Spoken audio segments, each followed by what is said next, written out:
যা অ্যাডভোকেট রুহুল কবির রিজভী আহমেদ গতকালই ভারপ্রাপ্ত মহাসচিব হয়েছেন। উনি জন্মদিনে কেক কাটেন নাই। উনি কোনোদিন তার প্রকৃত যে জন্মদিন, উনি নিজে কখনো কাউকে বলেন না যে আজকে তার জন্মদিন, এটা নিয়ে খুব বড় আনন্দের বিষয়। আমরা অনেকে দেখতাম না যে ফ্যাসিস্ট লীগের আমলে এই জন্মদিনের কথা বলে এক শেখ মুজিবের জন্মদিন উপলক্ষে তার বন্দনার জন্য ৭,৫০০ বই লিখছিল। এটা অফিসিয়ালি আনঅফিসিয়ালি ৭,৫০০ বই শুধু মুজিব বন্দনার জন্য। সেখানে আজকে যে ভারপ্রাপ্ত মহাসচিব, তার জীবন কোনো অংশে আপনার একটা যদি ফিল্মের যদি আপনি ধরতে চান, কোনো একটা সিরিয়াল, এই সিরিয়াল শেষ হবে না তার সংগ্রামের কথা যদি বলা হয়। আজকে রাজশাহী কলেজের, সরকারি কলেজ থেকে ওনার যে যুগ্ম আহ্বায়ক হিসেবে তার ছাত্র দলের রাজনীতি দিয়ে শুরু, রাজশাহী বিশ্ববিদ্যালয়ের প্রচার সম্পাদক, পরবর্তী রাকসুর নির্বাচিত ভিপি, তারপর ছাত্র দলের নির্বাচিত প্রেসিডেন্ট, স্বেচ্ছাসেবক দলের প্রেসিডেন্ট, পরবর্তীতে এখন এসে উনি ভারপ্রাপ্ত মহাসচিব হয়েছেন। আজকে ২০১৫ সালের একটি ভিডিও সবাই দেখলাম, সবার ফেসবুক সামাজিক যোগাযোগ মাধ্যমে।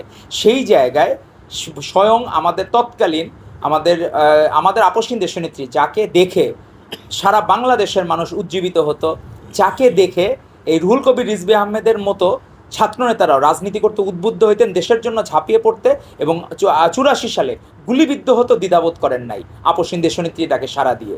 তো এরকম আদর্শিক নেত্রী, উনি নিজে বলেছিলেন যে রিজভী এত ভালো একটা ছেলে, সৎ একটা ছেলে, ওকেও জেল গেটে বারবার আটকে দিচ্ছে। এটা 15 সালের 1 নভেম্বর লন্ডনে উনি একটা বক্তব্যে, কারণ বারবার ওইখানে কি আবার ম্যাডাম নিজের মুখে বলতেছেন যে মাল পানি না দিলে তো ওইখানে ছাড়ে না, জেল গেট থেকে আবার ধরে নিয়ে যায়।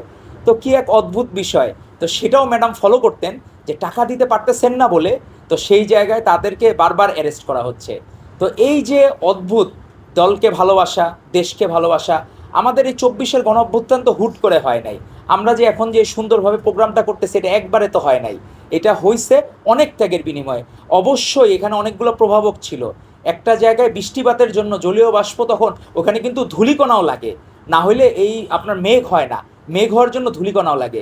তো সেই সময় যে মানুষের মনে যে স্ফুলিঙ্গ হয়েছিল, তার পিছনে যে প্রভাবক, যেমন উনি ইন্ডিয়ান পণ্য বয়কট করেছেন, আমরা সেই জায়গায় দেখেছি কতখানি দেশপ্রেমিক হলে স্বদেশি পণ্যকে আফোল্ড করা যায়। এবং আমরা একটা টুথপেস্টের দেখলাম যে তারা বলতেছে যে শুধুমাত্র ওনার এই স্বদেশি পণ্যের মানে এই কারণে, মানে বাংলাদেশের মানুষের কাছে জনপ্রিয়তার কারণে তাদের প্রোডাক্ট বিক্রি বেড়ে গেছে, মানে আমাদের বাংলাদেশি প্রোডাক্ট বিক্রি বেড়ে গেছে। তো এই যে একজন দেশপ্রেমিক নেতা, তো আমরা মনে হইলো আমরা বাংলাদেশপন্থী প্রধানমন্ত্রী পেয়েছি জনাব তারেক রহমানকে, আর আমরা বাংলাদেশপন্থী ভারপ্রাপ্ত মহাসচিব পেলাম অ্যাডভোকেট রুহুল কবির রিজভী আহমেদকে। আজকে উনি জন্মদিন পালন না করে উনি এটা মেসেজ দিতে চান যে কোনো সময় মানুষের মধ্যে কোনো পরিবর্তন হওয়া যাবে না। দুঃসময় ছিল এক সময়, ওই সময় উনি পালন করেন নাই। এখন আমরা ধরতেছি হাসিনা নাই, সেক্ষেত্রে আংশিক সুসময় ধরতে পারি, কিন্তু আমাদের পরিপূর্ণ বা পূর্ণাঙ্গ সুসময় এখন আসে নাই।